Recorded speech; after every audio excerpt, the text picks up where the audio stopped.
ഓം പരാശക്തി നമ. കോവിഡ് മഹാമാരി പടർന്ന സമയം ലോകം മുഴുവനും ചലനമേറ്റു. എല്ലാവരും പരിഭ്രാന്തിയിലായി.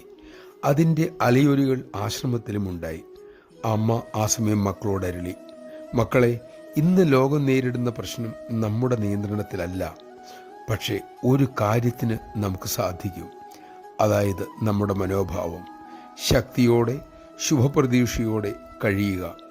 അതിനായി ശാശ്വതനായ പരമാത്മാവിൻ്റെ തൃപ്പാദങ്ങളിൽ മുറുകെ പിടിക്കുക.